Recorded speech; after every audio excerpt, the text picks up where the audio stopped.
Olá para todos! Hoje neste vídeo vamos comentar sobre uma ave que não mais se encontra aqui no planeta Terra. Ela vulgarmente era conhecida como ave dodô, cujo nome científico é Rapus cuculatus.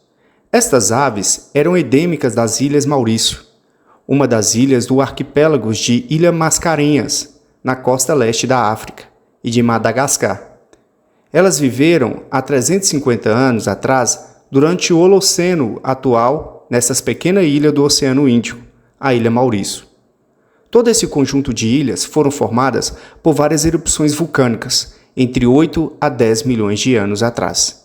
Meu nome é Otávio, sou biólogo e no vídeo de hoje vou falar mais um pouco dessa fascinante ave Rapus cuculatus, o dodô, que existiu naquela época. A Ilha Maurício está no local tão remoto que a ilha mais próxima dela é a da Madagascar, sul da África. Em 1968, há relatos que foi criada uma colônia por lá, mas existiram outras visitas antes dessa colônia na antiguidade. Os holandeses foram os primeiros habitantes a fixar nesta ilha pelos meados de 1710, querendo fazer da ilha um local de lucratividade. Mas esse lucro não veio, fracassou. E com o passar do tempo, os franceses e depois os ingleses passaram a tomar conta daquele local, até que em 1968 a ilha se tornou uma república independente. Não é a história desses marinheiros que deu a notoriedade do local, mas sim da ave dodô. O nome dodô foi dado pelos marinheiros holandeses que, ao deparar com essas aves na ilha, chamou-lhes de dotarries, que significa trazer o gordo. Mas outros dizem que o nome da ave era devido à sua vocalização, algo parecido como doi-doi.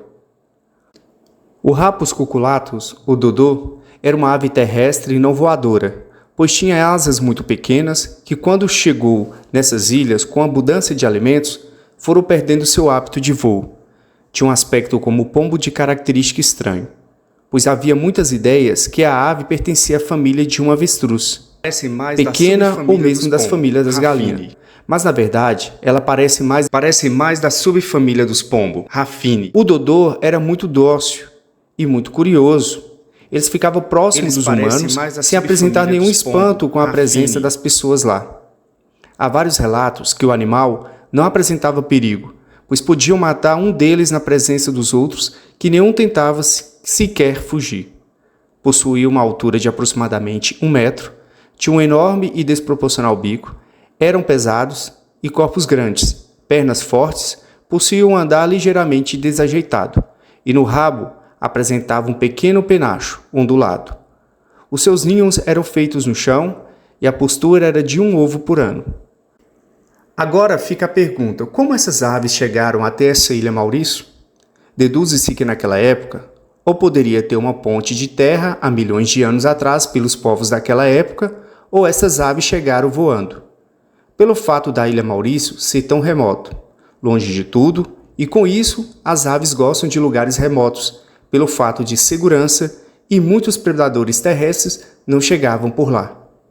Entenda-se que a vida vegetal se instalou lá devido aos ventos, pois muitas plantas têm frutos e sementes leves que pode ser levado pelo vento, ou mesmo provavelmente levado pelas aves, porque até mesmo somente esses animais conseguiriam chegar lá. A terra dessa ilha era fértil, pelo fato de ter muitos vulcões naquele local há milhões de anos, tornando-a fértil. Ao passar do tempo, começou a surgir uma cobertura vegetal decente, tornando o local ideal para as aves ali viverem e reproduzirem. A Ilha Maurício foi e é até hoje um berçário para aves, que aos poucos foram chegando outras aves para lá.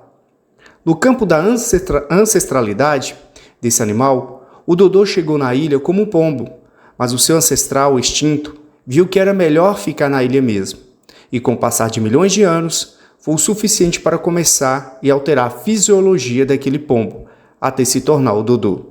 Lembrando que animais isolados em ilhas têm uma grande probabilidade de criar estratégia própria de evolução, e com isso, a ave poderia evoluir para o nanismo ou gigantismo. Como a ilha tinha excesso de recursos e nenhum predador para o dodô, ele resolveu ficar por lá.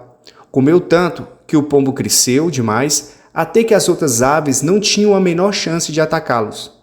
Então, com abundância de comida e falta de predadores, há milhões de anos, com essa condição, o dodô começou a evoluir com esses parâmetros de recursos abundantes e ausência de predadores. O resultado desse acontecimento foi que a ave dodô se tornou grande, não precisava mais voar e não tinha noção que existia algo maior que ele no universo. Pelo fato, há milhões de anos, o dodô não tinha nada para atacá-lo. Esta ave criou uma estratégia evolutiva, a curiosidade e não poder agir sem preocupar com a morte, que funcionou por milhões de anos. Tempo ao tempo, o ambiente mudou, então outros animais, como os macacos pelados gigantes, entraram no seu ambiente perfeito e eles estavam com fome. O dodô simplesmente não estava aparelhado para enfrentar predadores, tanto que nem fugia. O dodô foi extinto pela sua curiosidade e ser confiante demais. Muitos falam que foi a caça dos humanos que acabou com o dodô, mas não somente o ser humano, porque a ilha é relativamente grande e tinha espaço para a espécie sobreviver. Mas o maior problema foi que os humanos trouxeram consigo no barcos outros animais. Como o dodô não tinha noção de predador, até uma população de ratos pode ser fatal. Não foi só ratos que os humanos trouxeram, coisas ainda piores como cachorros e gatos. O ser humano que deu um golpe violento na população de dodôs, mas foram os animais que o homem colocou lá para finalizar o trabalho. Com isso, a população de dodôs não tiveram tempo para adaptar uma ilha que, em questão de século, ficou cheia de predadores. O dodô desapareceu das Ilhas Maurício por volta de 1680 e hoje restam apenas alguns esqueletos e 2 cabeças e 2 pés em museus europeus. Hoje em dia, temos apenas desenhos e ossos para estudar. A extinção do dodô pode ter sido o primeiro impacto real que uma extinção teve no imaginário humano, mesmo que tenha ficado famoso pelos motivos errados, dizendo que o animal sumiu por ser muito burro, é uma das primeiras histórias que a maioria de nós ouve falar quando o assunto é extinção. E nem que seja por dó do bichinho burro. É uma forma de percebermos o impacto que temos no mundo. O dodô morreu para nos ensinar que a vida de outros animais acaba, que os recursos não são infinitos. Talvez sua extinção tenha sido útil para evitarmos a nossa. Talvez. Já peço a vocês para se inscrever no nosso canal, compartilhar, dar o like e até o próximo vídeo. Um abraço para todos.